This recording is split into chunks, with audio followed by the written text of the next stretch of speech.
Have you ever looked at your dog, really looked at them, and just wished they could be with you forever? It's a thought almost every pet owner has. Well, today, we're going to dive into a technology that sorta makes that possible: dog cloning. But the big question is it a scientific miracle or is it a step too far? Yeah, there's a reason we say that. The connection we have with our dogs, it can be one of the deepest, most real relationships in our lives. And that bond, that's exactly why saying goodbye is so unbelievably tough.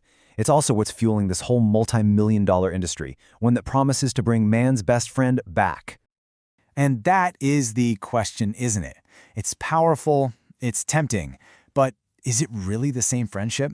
Can science actually replicate, well, not just the body, but the spirit, the personality? These are the really tricky personal questions we're going to get into. Okay, so first things first, why would anyone even consider this? For a lot of people, it's not just about dodging the pain of losing a pet. It's about trying to hold on to something they feel is absolutely one of a kind, that specific look in their eye, a goofy habit, or maybe even a champion bloodline. The reasons are as unique as the dogs themselves. So, how in the world do you take that feeling, that deep desire, and turn it into a living, breathing puppy?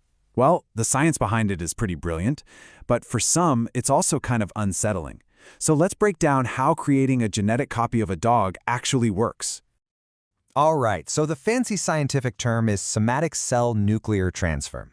I know, it sounds super complicated, but the basic idea is actually pretty simple. A somatic cell is just any regular body cell, like a skin cell. And nuclear transfer literally just means they take the nucleus, the part with all the DNA, and move it somewhere else. That's it. The easiest way to think about it is like this. You've got a donor egg, but its own nucleus has been taken out. That egg is basically a blank computer, a fresh hard drive. Then you take the nucleus from the dog you want to clone. That's the hard drive with all the original data on it. Scientists just swap the hard drives. They pop the original dog's data into the blank computer. This new little embryo then gets implanted into a surrogate mom, and she carries the puppy to term. As you can probably guess, a technology like this opens up a huge can of worms, ethically and practically. On one hand, you have this incredible promise of a second chance. But on the other, well, there's a whole list of potential issues that make a lot of people really uncomfortable. And when you look at both sides of the argument, it gets really interesting. On the promise side, just imagine being able to bring back a dog breed that's on the verge of extinction. That's a huge deal. Or for you, personally, it's the hope of keeping that special connection going. But the concerns on the other side are just as heavy. Critics worry about the sheer number of surrogate dogs it can take for just one successful clone, and whether these cloned animals might have unexpected health problems. And then there's the psychological part, the pressure on an owner to see their old friend in a brand new puppy, and the pressure on that little puppy to live up to a memory it doesn't even have. And then, there's the price tag. $50,000. Let that sink in. That's the price of a really nice car. This isn't just a financial thing. It's a social one.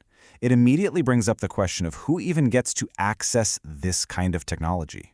And look, this isn't some far-off sci-fi debate. Commercial cloning is happening right now, all over the world. But the rules of the game, they're totally different depending on where you are. It all started back in 2005 with a dog named Snuppy. His birth was a massive scientific breakthrough, but man, was it hard. It took over 1,000 embryos, implanted into 123 surrogate mothers, just to get that one single successful clone. That same year, the first commercial project started up, and just like that, the pet cloning industry was born. In this table, it just shows you what a wild patchwork of rules we have across the globe. South Korea, where it all started, has totally embraced it. Places like the UK and Australia are a lot more cautious. They allow it, but with really strict rules about animal welfare.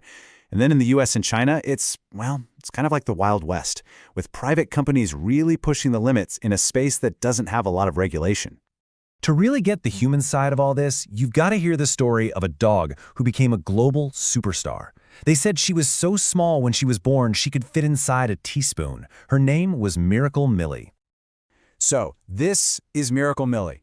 And let me tell you, she wasn't just small. She had a huge personality. Her owner, Vanessa Semler, described her as this little diva with a massive heart who just captivated the entire world.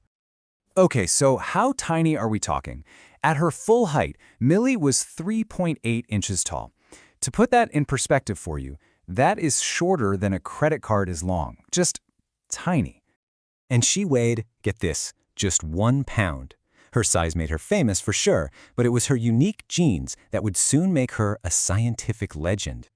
And this is where her story gets absolutely wild. Miracle Millie was cloned an incredible 49 times. So, why? Well, scientists were completely fascinated by her genetics. They wanted to figure out what made her so small. And for her owner, it was a way to make sure that Millie's amazing legacy would never really end. So, Millie's story, it really shows you that powerful emotional pull, right? But as we've seen, the decision to actually go through with it is so far from simple. It's a choice that pits love against science and hope against, well, reality. And this right here, this is probably the most important thing to understand in this whole conversation. A clone is a genetic twin. It is not a reincarnation. The new puppy will have the exact same DNA, sure, but it won't have the same memories. It won't have the same personality. Nurture, the environment, the training, all the little experiences that make up a life, that plays such a massive role. It's like you get the blueprint, but you don't get the building. So we land back at this deeply personal question. But maybe it's not just, would you clone your dog? Maybe the real question is, what are you truly hoping to get back? Is it a look, a personality, a feeling? And is that something science can ever really truly copy?